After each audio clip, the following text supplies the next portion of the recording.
Hello students, कैसे हैं आप लोग। आप लोगों को हमारे चैनल पे स्वागत है। आज से हम लोग प्रीवियस ईयर का क्वेश्चन करेंगे। किन लोगों के लिए? तो बीसी ईसीई लेटरल एंट्री के लिए हम लोग कैसे क्वेश्चन करेंगे। तो सबसे पहली बात आपको इन्फॉर्म कर दिया जा रहा है कि हम लोग पिछले 3 से 4 साल का क्वेश्चन करेंगे। बोलो क्लियर एकदम अच्छे से। अच्छा, क्वेश्चन कैसे होगा? तो टॉपिक वाइज हम लोग उठाएंगे और उसका क्वेश्चन करेंगे। जैसे कि एग्जांपल के लिए हमने टॉपिक उठाया डिफरेंशियल इक्वेशन। तो 2019, 2020, 2018, 2017 में जितना भी डिफरेंशियल इक्वेशन से रिलेटेड क्वेश्चन आया है उसको पहले देखेंगे। मतलब कि चैप्टर उठाया और उससे रिलेटेड आज तक जितना भी क्वेश्चन आया है पिछले 3 सालों में या 4 सालों में उसको करेंगे। फिर नया टॉपिक, फिर उसको सॉल्व करेंगे।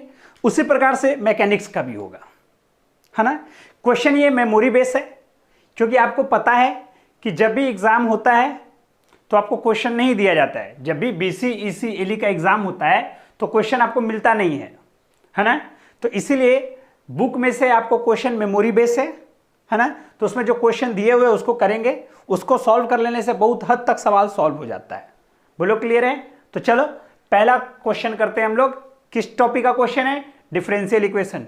कौन से साल का? 2019। 2019 में डिफरेंशियल इक्वेशन से 4 क्वेश्चन आए थे, जो कि पहला क्वेश्चन बोर्ड पे आपको लिखा हुआ है ना। अच्छा, बोला है कि the solution of differential equation. इस डिफरेंशियल इक्वेशन का आपको क्या बताएं? सॉल्यूशन बताएं।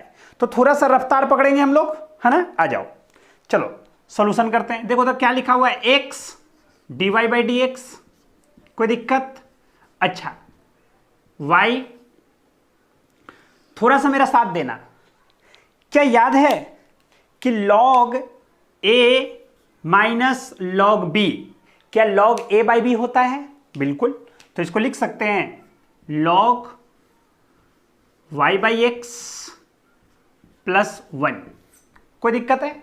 अच्छा, अब देखो तो dy बाई डी एक्स। अच्छा, अगर हम इस x को उधर लेके जाएं तो y बाई एक्स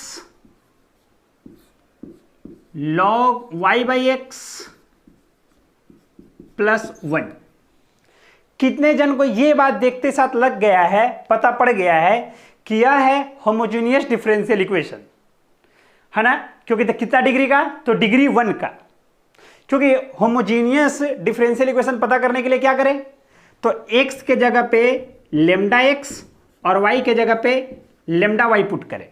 ऐसा करने पर अगर x के जगह पे लेमडा x और y के जगह पे लेमडा y पुट करने पर अगर लेमडा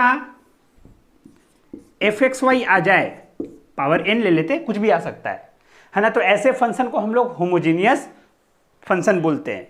तो ये जो दिया हुआ डिफरेंशियल इक्वेशन है वो होमोजीनियस है। कैसे पता चला? इसको रफ करें। कैसे पता चला? तो पता चला कि अगर हम x के जगह पे लेमडा x और y के जगह पे लेमडा y पुट करेंगे तो आपको साफ समझ में आ जाएगा कि यह जो है होमोजेनियस डिफरेंशियल इक्वेशन है। बच्चे को हम पढ़ा चुके हैं होमोजेनियस डिफरेंशियल इक्वेशन, इसलिए वो हिसाब से समझ में आ चुका होगा। चूंकि ये होमोजेनियस डिफरेंशियल इक्वेशन है तो होमोजेनियस डिफरेंशियल इक्वेशन के लिए एक तरीका सिखाया गया था। क्या तरीका सिखाया गया था? कि y इज इक्वल टू मान लो vx। याद आया? अच्छा, और यहां से हम लोग लिख सकते हैं कि अब अगर हम लोग इसको डिफरेंशिएट कर देंगे तो x के रिस्पेक्ट में, तो dy बाई डी एक्स। अच्छा, याद रखना हम सेमेस्टर की तरह सॉल्व नहीं करा रहे हैं, है ना। चलो अब हमको लिखना यहां पड़ेगा delete differentiation with respect to x, तो वो सब काम नहीं होगा। अच्छा, तो v x dv by D x, इसका डिफरेंशिएशन यहां पर u इंटू वी हो गया। अच्छा, तो सुनना, dy बाई डी एक्स की जगह पे इतना पुट करा, v x dv by D x. कोई दिक्कत? अच्छा, y की जगह पे vx बटा में x log y की जगह पे vx बटा में x प्लस 1। कोई दिक्कत? अच्छा, ये सुनना, v plus x D B by D x, x से एक्स कैंसल तो v, यहां पर हो गया log v, x x cancel, +1, कोई दिक्कत? अच्छा अब सुनना, v प्लस एक्स डी बटा डी एक्स, इसका इससे गुना और इससे उसका गुना, तो v log v plus v। यहां तक किसी कोई दिक्कत है तो समझाना। सिर्फ एक ही चीज यहां पर पता करना था कि ये सॉल्व होगा कैसे। अगर ये चीज आपको पता चल जाता है तब तो बहुत ही आसानी से हम लोग सॉल्व कर पाएंगे। देखो जैसे हमने करा भी, हमने कुछ भी नहीं करा, थोड़ा बहुत अगर कॉन्सेप्ट रहेगा तो हम लोग आसानी से इसको सॉल्व कर सकते हैं, है ना। अच्छा तो देखेंगे भाई, तो पूरा का पूरा, अगर मेरा ऐसा मानना है कि अगर डिफरेंशियल इक्वेशन तुमको बनाना है तो आपको ना इंटीग्रेशन आना चाहिए। अगर इंटीग्रेशन आता है तो फिर डिफरेंशियल इक्वेशन बनाने में कोई कष्ट नहीं होगा, है ना। बोलो क्लियर एकदम अच्छे से। तो चलो देखते हैं आगे। तो अब बताएंगे कितने जन को लगा कि v उस साइड गया। अगर v को हम लोग देखेंगे तो ये v और ये v कैंसल, क्योंकि ये v उस साइड गया। तो बच क्या गया, x dv by D x is equal to में v log v।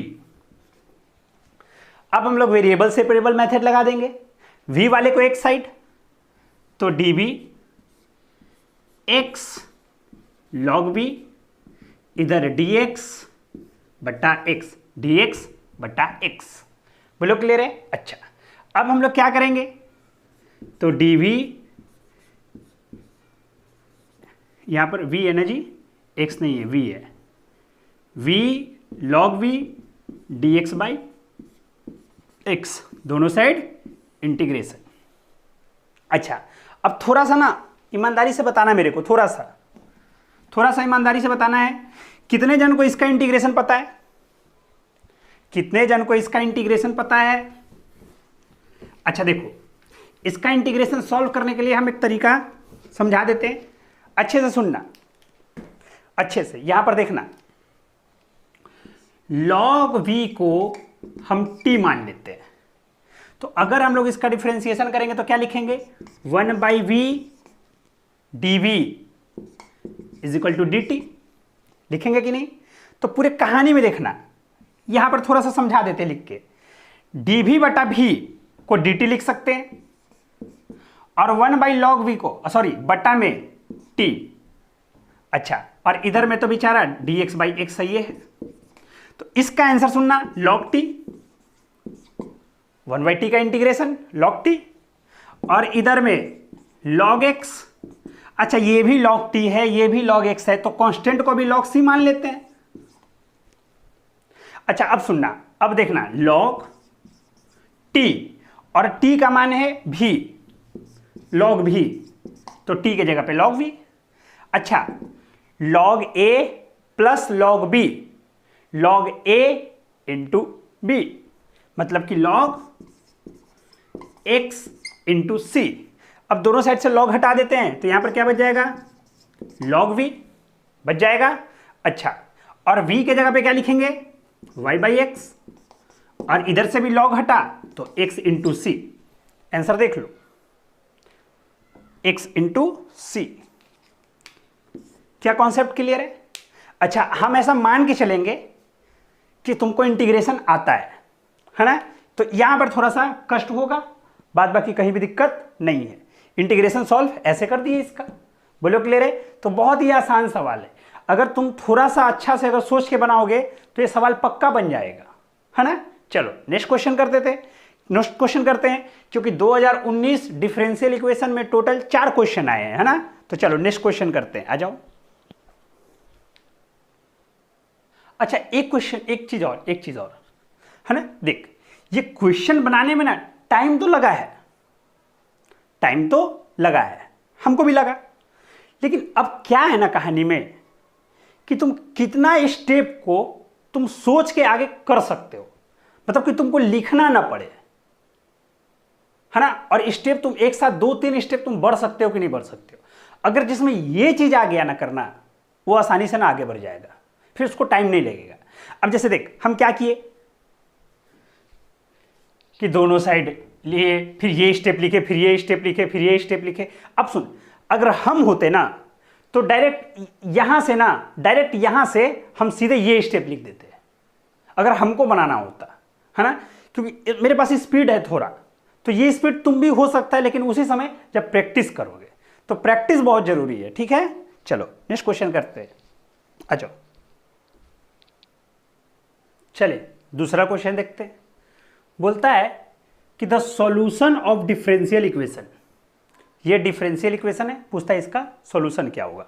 Differential equation है क्या, x is equal to 1 plus x y D y by D x plus x square y square बटा factorial 2 d y by D x का whole square, x cube y cube बटा factorial 3 d y बटा d x का whole cube dot dot dot dot infinite तक। बोलो clear है। अच्छा, तो अब इसका सॉल्यूशन क्या होगा। तो ना एक बात एकदम अच्छे से आप समझो ना, याद होगा तुम लोग को कि जब हम लोग लिमिट पढ़े थे तो एक हमने टर्म पढ़ा था क्या, e to the power x, और हम पढ़े थे कि e to the power x का हम लोग एक्सपेंशन कर सकते हैं, और इसको कैसे लिखेंगे, 1 plus x square by factorial 2 plus x cube by factorial 3 plus x to the power 4 by factorial 4 dot dot dot dot infinite तक। अगर तुम ढंग से देखो तो क्वेश्चन सुनना है ना, उसको अब छोड़ दो, उसको छोड़ दो, अब देखो ना x सॉल्यूशन कर रहे हैं, x इज इक्वल टू, देखो तो 1 1, ये x, तो यहां पर x का नाम इतना सारा, अगला एक्स स्क्वायर बाई फैक्टोरियल 2, तो बाई फैक्टोरियल 2 है और x का नाम ये वाला है, तो इसका स्क्वायर देखना, एक्स स्क्वायर वाई स्क्वायर और इसका स्क्वायर। तो कितने जन को लग गया कि ये जो सवाल में ये वाला जो पार्ट है, यह पार्ट है e का power x y D y by D x. अरे देखो ना, e का पावर x का एक्सपेंशन को ऐसे लिख सकते हैं ना। अच्छा, और क्वेश्चन में ऐसे लिखा हुआ है ना, तो ऑब्वियस है कि ये पक्का e टू द पावर ऐसा रहा होगा। अच्छा, अब इसको सॉल्व कर लेते हैं, बस पहला स्टेप अगर जान गए तो काम खत्म, अब कोई दिक्कत नहीं होगा। अब सुनना, अब हमको इसका सॉल्यूशन करना है, तो दोनों साइड लॉग ले रहे हैं। अच्छा सुनना, log x या ln x दोनों बात सेम है, सही है। अच्छा, तो दोनों साइड लॉग, तो ln यहां भी, तो e to the power x y D y by D x. अच्छा, तो ये हो गया ln x, कोई दिक्कत। अच्छा, याद है ना, e और log वापस में हट जाते हैं और पावर में जो होता है वो आगे आ जाता है, तो E y E x sorry x y D y by D x. जब भी एल एन और ई हो तो आपस में सब हट जाते हैं, और जो पावर होता है ई का वो आंसर हो जाता है ना। ये कॉन्सेप्ट अपने को याद है। अच्छा, अब यहां से फिर से वही काम करते हैं। अब याद करो, एक्स को एक साइड और वाई को एक साइड, तो चलो, तो डी एक्स उधर गया। अच्छा सुनना, डी एक्स उधर, तो लिखेंगे एल एन एक्स, जिसको लॉग एक्स भी बोल सकते हैं, बटा में एक्स डी एक्स, और यहां पर वाई डी वाई। अच्छा, integration L N x by x D x integration y D y. अब इसका इंटीग्रेशन सुनना, अगर तुम एल एन एक्स को टी मान लोगे, जिसको लॉग एक्स बोल रहे हैं हम लोग, लॉग एक्स को टी मान लोगे, तो 1 बाई एक्स डी एक्स को क्या लिखोगे, तो डी टी। तो सुनना, इसको टी मान लिया, तो ये वाला पूरा क्या बन गया, डी टी, और इधर है इंटीग्रेशन वाई डी वाई। अब सुनना, हो गया यहां तक, कोई दिक्कत। अब देखना ऊपर वाले पार्ट को, मतलब ऊपर में देख लेना, ऊपर वाले पार्ट को ना, ऊपर वाले में, है ना। आ जाओ, अब देखो लास्ट स्टेप। कितने जन को लग रहा है कि टी का इंटीग्रेशन हो गया टी स्क्वायर, टी का इंटीग्रेशन हो गया T square by 2 is equal to, y का इंटीग्रेशन हो गया वाई स्क्वायर बाई 2 और प्लस में सी। टी का नाम क्या है, L N x, L N x का होल स्क्वायर। अच्छा, ये सुनना, ये उसको उधर भेज देते हैं, तो 2 से 2 कैंसल, तो वाई स्क्वायर इंटू 2 सी। अच्छा देखो, तो इसको ऐसा लिख सकते हैं, वाई स्क्वायर ln x का स्क्वायर माइनस 2c। अच्छा, माइनस 2c तो कोई एक नंबर है ना, तो क्यों ना इस नंबर को एक के मान लेते हैं, सीधे के कर देते हैं। बोलो क्लियर है? क्यों ना इस नंबर को बड़का सी मान लेते हैं। तो आंसर कौन सा हो गया, देख लो, मैच करो, क्योंकि ये 2c तो कांस्टेंट है, तो कांस्टेंट की जगह पे वो देख लेते हैं कि यहां पर वो कांस्टेंट का नाम क्या है, तो वहां पे वो कांस्टेंट का नाम सी दे दिया है। तो देखो, तो आंसर लगभग यही है। लगभग क्या यही है, लगभग थोड़ी होता है आंसर। आंसर साफ दिख रहा है, वाई स्क्वायर ln x का square ln x square plus constant. तो भाई चलो ना, तुम्हारे लिए प्लस माइनस 2c, तुम्हारे लिए कांस्टेंट यही है ना, तो है, क्या दिक्कत है, कांस्टेंट होना चाहिए, तो यहां भी कांस्टेंट है, बात खत्म है। बोलो क्लियर है? तो ये दूसरा क्वेश्चन। तो उस पूरे कहानी में पहला अगर स्टेप पता चल जाएगा ना कि करना क्या है, तो दूसरा स्टेप में फिर कोई कष्ट नहीं होगा। बोलो क्लियर एकदम अच्छे से? चलो तीसरा क्वेश्चन देख लेते हैं, आ जाओ। चलो नेक्स्ट क्वेश्चन करते हैं। नेक्स्ट क्वेश्चन क्या बोला है, तो नेक्स्ट क्वेश्चन बोलता है the order of differential equation. अच्छा, वो देखना अच्छे से, बात को समझो क्या है। y c1 plus c2 e to the power x plus c3 e to the power minus 2x plus x plus plus c4। बोलता है ये ना एक इक्वेशन है, फैमिली ऑफ कर्व है ना, ये डिफरेंशियल इक्वेशन नहीं है, ठीक है ना, वो गलती से हो गया है ना, ये ना एक फैमिली ऑफ कर्व है। तो बोलता है कि अगर इसका डिफरेंशियल इक्वेशन कर्व बनाएंगे हम लोग, तो उस डिफरेंशियल इक्वेशन का ऑर्डर कितना होगा, यही वो सवाल पूछा है। कि बोलता है कि अगर कोई भी, सबसे पहले ये बात क्लियर है ना कि कोई भी फैमिली ऑफ कर्व दिया रहता है तो हम लोग डिफरेंशियल इक्वेशन बनाते हैं। तो जब डिफरेंशियल इक्वेशन बनेगा तो फिर हमको ऑर्डर बताना होगा, क्योंकि हर डिफरेंशियल इक्वेशन का कुछ ना कुछ ऑर्डर होता है और कुछ ना कुछ डिग्री होता है। अच्छा है ना, कुछ लोगों का डिग्री अनडिफाइंड भी होता है, लेकिन ऑर्डर तो पक्का होता है। अच्छा, तो पूछा कि ये जो इसका जो डिफरेंशियल इक्वेशन बनेगा उसका ऑर्डर क्या होगा। अब सुनना, कोई भी फैमिली ऑफ कर्व में कितना नंबर ऑफ आर्बिट्री कांस्टेंट है, जितना नंबर ऑफ आर्बिट्री कांस्टेंट होगा है ना, उसका डिफरेंशियल इक्वेशन भी उतना ही होगा। जैसे इस फैमिली ऑफ कर्व में क्या बोला है, C1 C2 C3 and C4 are arbitrary constant. तो कितने आर्बिट्री कांस्टेंट है यहां पर, 4। तो इसलिए ऑर्डर क्या होगा, 4। ऐसा हम सोचते हैं, लेकिन ये हम गलत सोचते हैं। ये बात बिल्कुल सही है कि जितना नंबर ऑफ आर्बिट्री कांस्टेंट होगा उतना ही उसका डिफरेंशियल इक्वेशन का ऑर्डर होगा। लेकिन एक समस्या है, पहले उस समस्या को मेरे को समझा दो बस। अगर हाँ कहीं पे ऐसा लिखा हुआ है C1 plus C2 into x, मान लेते हैं y इज इक्वल टू, तो तुम बताओ तो इसमें कै आर्बिट्री कांस्टेंट है। तो सब कोई बोलता है सर C1 और C2 दो गो है, नहीं ये एगो है। कैसे? अच्छा एक बात बताओ, C1 भी आर्बिट्री कांस्टेंट, C2 भी आर्बिट्री कांस्टेंट, तो ये दोनों कांस्टेंट है ना, है तो दोनों कांस्टेंट जो प्लस में है, जोड़ में है, तो दो गो कांस्टेंट जुड़ता है तो एगो ना कांस्टेंट बनेगा। तो यही ना बात हुआ, एगो कांस्टेंट, तो ये दो गो नहीं है, एक गो है।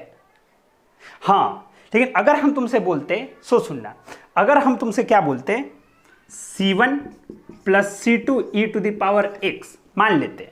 अब बोलो इसमें कितना आर्बिट्री कांस्टेंट है, तो इसमें दो आर्बिट्री कांस्टेंट है, क्योंकि भाई इसमें तो कॉमन वन कुछ नहीं ना ले सकते हैं।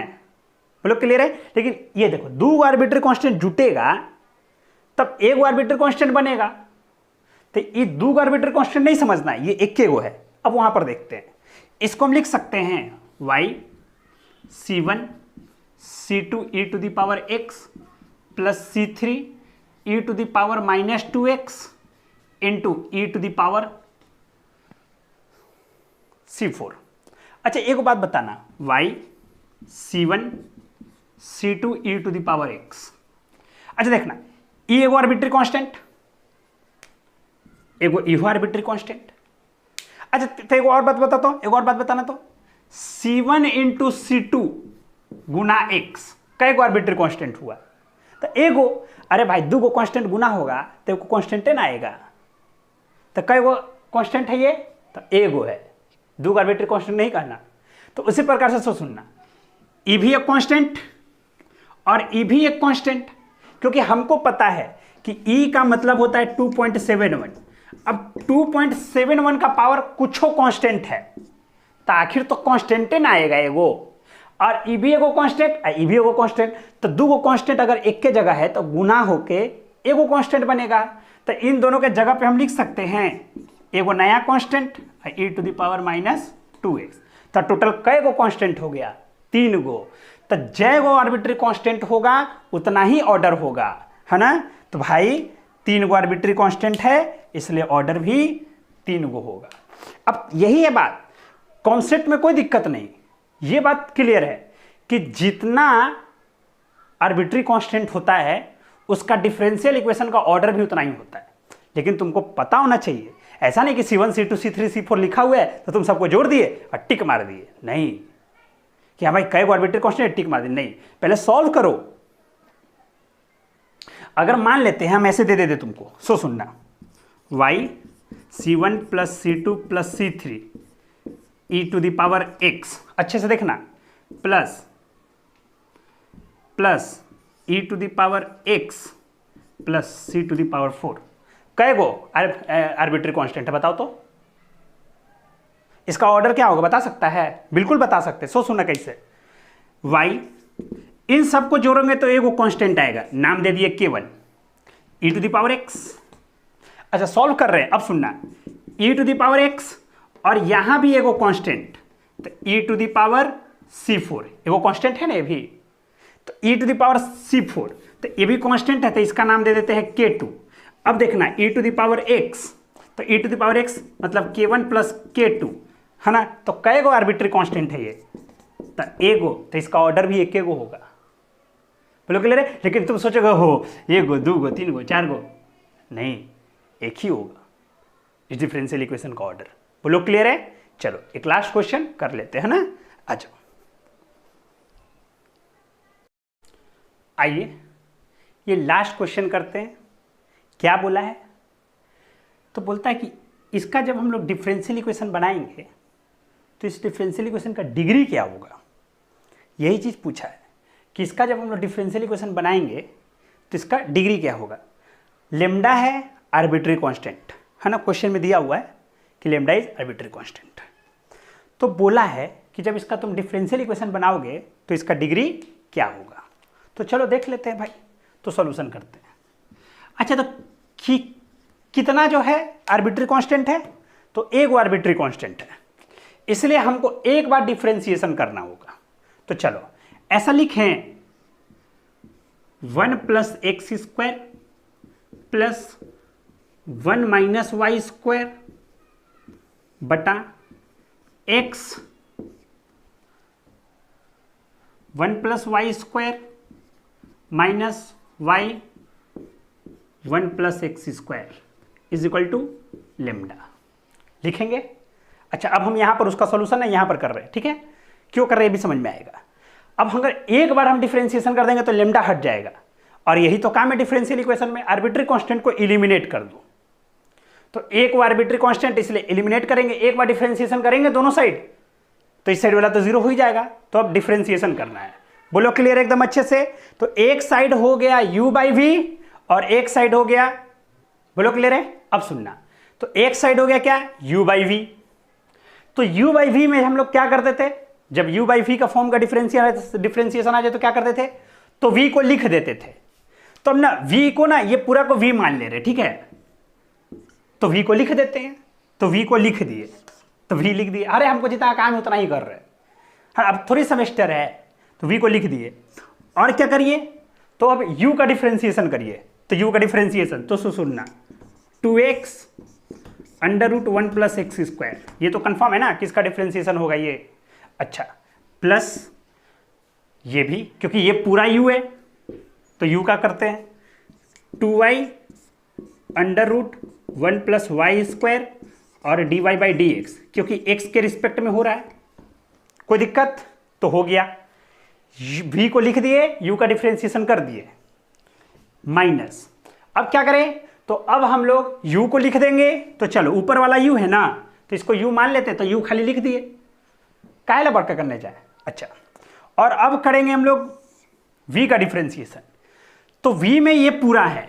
अच्छा, इन दोनों में भी देखो तो इन दोनों में ना x इंटू वाई है, सॉरी मतलब कि u इंटू वी है इसमें। अरे इसमें भी तो दो फंक्शन गुना है, तो u इंटू वी वाला लगाना पड़ेगा। तो सुनना, x को लिख दिए, इसका differentiation 2y under root 1 plus y square और y का dy by D x plus under root 1 plus y square को लिख दिए, है ना, और x का डिफरेंशिएशन 1। अच्छा, माइनस अब इसमें भी है u इंटू वी।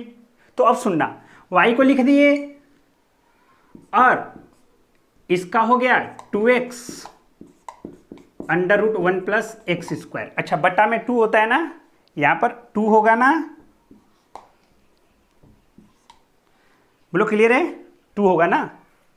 अच्छा, अब सुनते हैं, आगे बढ़ते हैं। तो भाई बटा में 2 होता है ना, आ जाओ आगे देखते हैं। तो ये लिख दिए, इसका डिफरेंशिएशन। अच्छा, माइनस, क्योंकि आगे में ही माइनस है, अरे बीच में देखो, इन दोनों के बीच में प्लस होना चाहिए था। y को लिख दिए, इसका डिफरेंशिएशन, अब इसको लिखेंगे और इसका डिफरेंशिएशन, और बीच में होना चाहिए था प्लस, लेकिन आगे में माइनस, इसलिए माइनस हो जाएगा। तो चलो, अब 1 प्लस एक्स स्क्वायर को लिख दिए और y का हो गया dy बाई डी एक्स। अच्छा, और बटा में v का स्क्वायर और इज इक्वल टू में 0। अब चूंकि पता है कि v का स्क्वायर उधर जाएगा तो उधर 0 ही हो जाएगा, तो डिफरेंशियल इक्वेशन ऐसा बनेगा। अच्छा, अब मेरे को एक बात सोच के बताओ एकदम ईमानदारी से, कि क्या डिफरेंशियल इक्वेशन होने के लिए क्या जितना भी डिफरेंशियल कोएफिशिएंट है, मतलब कि dy बाई डी एक्स है ना, अगर तुमको डिग्री पता करना है तो क्या वो सब dy by D x polynomial के फॉर्म में होना चाहिए? बिल्कुल होना चाहिए। मतलब कि कोई भी डिफरेंशियल कोएफिशिएंट क्यों ना हो, पावर में 3/2, 5/2, 6/5 ये सब नहीं होना चाहिए। 2 3 4, 1 2 3 7 चलेगा। तो हम जितना भी देख रहे हैं, तो इसमें ऑर्डर क्या दिखाई दे रहा है? देखो, पूरे डिफरेंशियल इक्वेशन में तुमको सिर्फ dy बाई डी एक्स दिखाई दे रहा है, इसका मतलब इसका ऑर्डर तो 1 है। अच्छा, और जितना भी dy बाई डी एक्स है सबका पावर 1 है, मतलब इसका डिग्री है 1, इसका मतलब आंसर हो गया डी नंबर। बोलो क्लियर है? आसान है ना? अच्छा, थोड़ा सा यहां पर मिस्टेक हो गया था, उसको आप लोग ध्यान से देख लीजिएगा, है ना। तो ये है बेसिक बात। इसी टाइप के क्वेश्चन एग्जाम में आते हैं, है ना। तो अगर आप लोग पहली बार हमारे चैनल पे आए हैं तो चैनल को जरूर सब्सक्राइब करें और अपने दोस्तों को जरूर वीडियो शेयर करें, है ना। Thank you very much.